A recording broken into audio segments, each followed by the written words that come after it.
Bonjour tout le monde et soyez les bienvenus dans cette nouvelle vidéo. Aujourd'hui, nous allons parler des variables en langage Go. Qu'est-ce qu'une variable?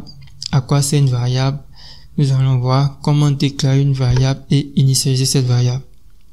Une variable, c'est un espace dans la mémoire qui va nous permettre de stocker des valeurs. Et chaque valeur en langage de programmation a un type.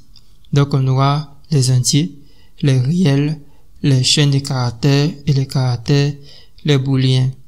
Les entiers vont nous permettre de stocker des nombres. Les réels vont nous permettre de stocker des nombres réels, c'est-à-dire des nombres décimaux, pardon. Ensuite, on a aussi des valeurs flottantes qui vont nous permettre de créer en fait des floats et des chaînes de caractères pour stocker le nom d'utilisateur, le prénom, le mot de passe. Donc là, on aura besoin d'une chaîne de caractères. Et aussi, il y aura le type string. Bon, le type string, nous allons parler de ça dans une autre vidéo. Ok. Comment déclarer une variable? On va utiliser le mot-clé var. Ensuite, on va définir le nom de cette variable. Donc, pour nommer votre variable, vous devez savoir à quoi va servir cette variable. En fonction de à quoi va servir cette variable, vous allez pouvoir lui trouver un nom. Je vous recommande d'éviter d'appeler votre variable var parce que c'est un mot-clé réservé.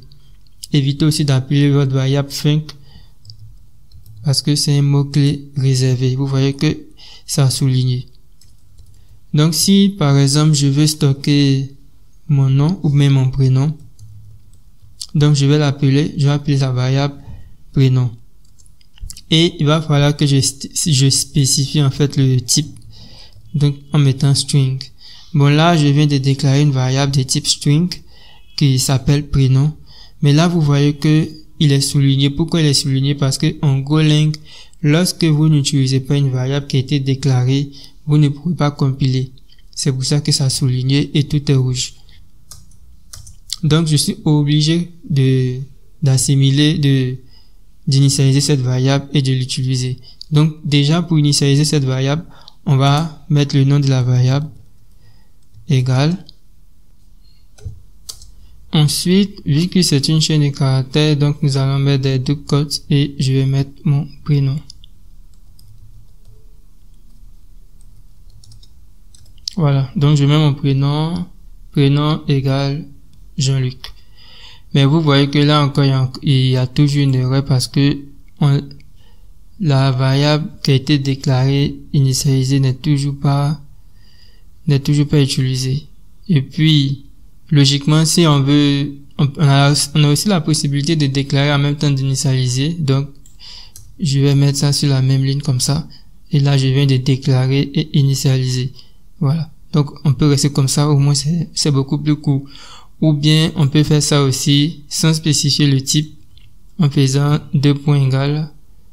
Voilà, je mets 2 points égales et je vais retirer le mot-clé var. C'est pareil. Donc, on va laisser comme ça. Maintenant, pour pouvoir ne plus avoir cette erreur, on va devoir afficher le prénom en mettant bonjour Jean-Luc. Donc, je vais utiliser la fonction print qui est dans le package fmt. Lorsque j'appuie sur entrée, vous voyez que c'est importé directement le package. Point printf. Voilà, donc je fais point .printf et je vais mettre bonjour. Là, puisque on veut afficher une chaîne de caractères, donc je vais mettre bonjour pourcentage s.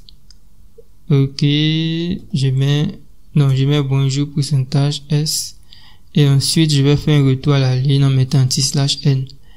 Maintenant, le deuxième paramètre, on va mettre le contenu de la variable qui sera injecté à la place du pourcentage s. On va maintenant exécuter. Vous voyez qu'il n'y a aucune erreur qui s'affiche. Il n'y a aucune erreur. Donc, on peut exécuter. Pour exécuter notre programme, on fait go. Bon, on a la possibilité de exécuter avant de compiler ou bien d'exécuter directement. Donc, on va commencer d'abord par compiler le programme. Donc, je fais go build le nom du programme main.go. Là, moi, je suis sur Linux, go build main.go. Lorsque je vais exécuter, ça ne va pas créer un fichier exist, mais ça va créer un fichier main, du coup. Donc, pour pouvoir exécuter le fichier main, je fais point, slash, et je mets simplement main. Tout simplement, vous voyez que c'est marqué bonjour Jean-Luc. Là, je viens de compiler et j'ai exécuté. Par contre, si je veux exécuter sans compiler, je vais supprimer ça d'abord. Je vais supprimer le fichier qui a été compilé. Si je veux exécuter sans compiler, je fais go run main.go. Et je valide. Vous voyez que ça a exécuté directement, ça n'a rien compilé. Voilà. Donc là, on vient de voir comment déclarer une variable de type chaîne de caractères. On a aussi la possibilité de déclarer des variables de type entier. Donc pour déclarer une variable entière, bon, je vais mettre le mot-clé var. Là, on va définir l'âge et je vais mettre le type int. Ensuite, on va pouvoir mettre l'âge de notre utilisateur. Donc, je vais mettre 31. Là, je viens de définir une variable et j'ai dit qu'il a 31 ans. Ok. Maintenant, si on veut afficher, on va dire bonjour. On va écrire bonjour Jean-Luc. Et puis, on va afficher vous avez, vu que c'est un entier, on va mettre pourcentage, bon, je vais mettre pourcentage D. Il va afficher l'âge ANS. Tout simplement, vous avez 31 ans, parce que là, c'est 31 ans. Maintenant, on va mettre en paramètre la suite du paramètre âge. Donc là, le premier, c'est le second paramètre prénom, et le deuxième, c'est le troisième paramètre âge. Donc, on va exécuter. Simplement, je fais go run. Vous voyez que c'est marqué bonjour Jean-Luc, vous avez 31 ans.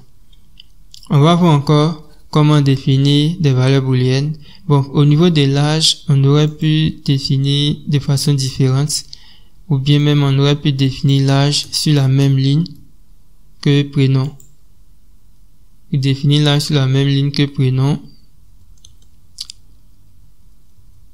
Ici, je fais âge int. Bon, là, je viens de définir sur la même ligne, mais vous voyez que c'est une erreur. Bon, faites comme si vous n'avez pas vu. Bon, on va définir une autre valeur. Donc, ici, il y a var. Je remets le var. On va définir une autre valeur qui est adulte. Voilà, on va définir est-ce qu'il est adulte. Donc, s'il est adulte, mais la variable, ça serait une variable booléenne. Donc, je mets est adulte bool, tout simplement. Donc, c'est une valeur booléenne. Donc, pour définir s'il est adulte, on va dire d'abord si l'âge est supérieur, bon, si l'âge est supérieur à 18, c'est qu'il est adulte. Donc, si l'âge est supérieur à 18, donc je fais if âge supérieur à 18. Si âge supérieur à 18, on va faire est adulte. Et adulte va prendre la valeur true. Dans le cas contraire, on va dire est adulte prend la valeur false. Tout simplement. Et on va dire vous êtes adulte.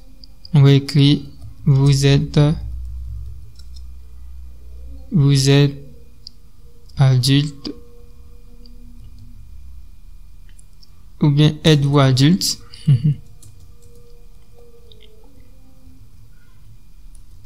Êtes-vous adulte? On va juste poser cette question et simplement lui va répondre. Donc on met réponse 2 points réponse 2 points, pourcentage S. Et en paramètre, on va mettre adulte, tout simplement. Ok. Bon, là, pourcentage S. Est-ce que c'est correct?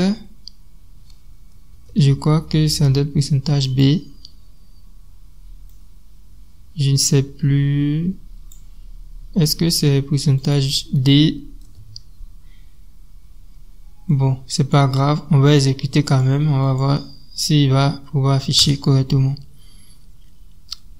Bon, là vous voyez que c'est marqué bonjour Jean-Luc, vous avez 31 ans, êtes-vous adulte? Réponse true. Je vais modifier ici. Je vais mettre l'âge. Au niveau de l'âge, je vais mettre 17. Et nous allons voir. J'exécute. Êtes-vous adulte? Bonjour Jean-Luc, vous avez 17 ans. Êtes-vous adulte? Réponse false. Bon. Là, nous venons juste d'afficher un petit message, c'est tout.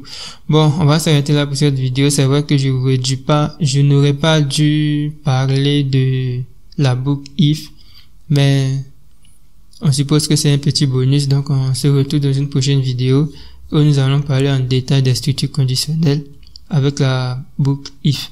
Donc rendez-vous dans la prochaine vidéo. Surtout à bientôt et portez-vous bien et bonne journée, bonne nuit, bonne soirée.